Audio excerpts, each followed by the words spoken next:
Good morning. I would like to talk today about interbeing.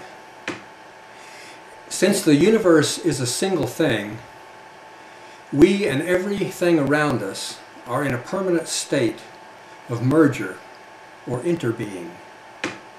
We do not exist separately from our context or from the other beings around us.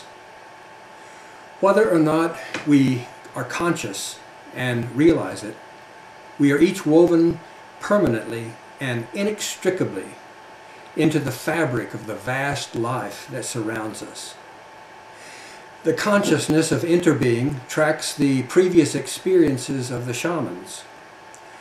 For millennia, all over the world, small groups of hunter-gatherers relied on the skills of their tribal shamans to orchestrate their connections to the natural world. Shamans were very special people in these small societies. They fulfilled very special functions.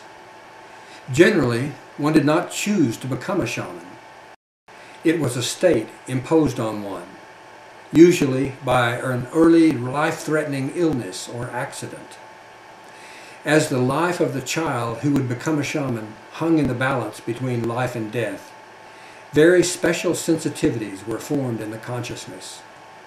These unique sensibilities, forged in life or death crisis, produced a unique lens of perception. The shaman was able to look through the surface of life to the invisible truths beneath. The ability to see and interpret the meanings and thrust of natural events gave the shaman a special role in the tribe. It was his or her job to connect the tribe to the natural world and explain it, as well as to heal and to conduct the rituals of life passages for the members of the tribe. It was a protective, nurturing function. Shamans usually lived alone on the periphery rather than inside the village. They needed solitude in order to commune with the unseen world. They depended on a degree of silence to keep themselves in equilibrium. They were the resource of last resort for the entire tribe in crises of food, weather, health, and well-being. The continued survival of the tribe depended on their skills. The consciousness of the shaman was characterized by participation mystique, by merger with the forces and agencies of nature around them. They viewed the world not from outside the context, the usual perspective of separateness, which perceives the environment as other. Rather, they saw it as an extension of themselves. They were one with it. They were in a state of interbeing with it. This state of merged unity is also found in the ancient wisdom traditions, in the great thinkers of 3,000 to 5,000 years ago. In their writings, particularly in the Hindu Upanishads, the consciousness and experience of interbeing is clearly expressed. Today, we perceive the world from separateness. Our experience is of the awareness that is inside our head. We perceive the world as out there. There is inherent duality in this posture toward reality. We stand at one pole, and the world, the context, stands at another pole on the outside.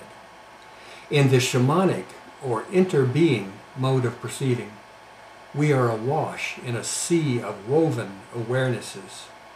The world is looking back at us as we look at it. We are conscious of its gaze. The beings of the world, the animals, plants, trees, and even the rocks and geologic features, the clouds and the winds, are perceived as aware of us and gazing back at us as we gaze at them. As David Abrams so beautifully put it, our bodies have formed themselves in delicate reciprocity with the textures, sounds, and shapes of an animate earth. Our eyes have evolved in subtle interaction with other eyes. As our ears are attuned by their very structure to the howling of the wolves and the honking of the geese. We are human only in contact with what is not human. Our perceptions are not isolated in our own consciousness, but are part of a magnificent universal tapestry of consciousness and perception that is intersecting every which way. This vast consciousness is being itself, alive and intelligent, aware of itself through its multitude of creations. This is true interbeing. The peoples that we consider to be primitive possess this marvelous consciousness. By rights, this should be our heritage from our ancestors. However, today we have lost it almost entirely. In our world, we are trapped inside a cocoon of isolation and separation. We are desolate, grief-stricken, and in despair. All the meaning and depth in life is unavailable to us. We are marooned on the surface of life, having become completely separated from our ground. In the grip of this consciousness, there seems to be little point to being alive, as we are not part of anything sacred, vast, alive, mysterious, magnificent, and awe-inspiring. This state of disconnection is not just uncomfortable, it has now become dangerous.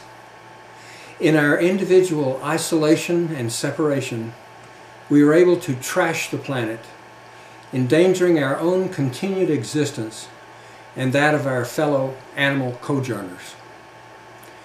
We are able to look on with equanimity, but not help, while some of our fellow humans struggle with crises of water, hunger, natural violence, and war. We are self-absorbed and unconscious of greater reality. We are lagging behind in our evolution. We must evolve quickly now, or be removed in due time from Earth's drama. We must do what we can to assist our evolution. We must open our psychic boundaries to the thrust of the future. We must find a way to resurrect the consciousness of the shamans with its awareness of the omnipresent livingness of the earth, the animals, plants, and space around us. We must lean into creating a contemporary experience of interbeing. Our survival may depend on it.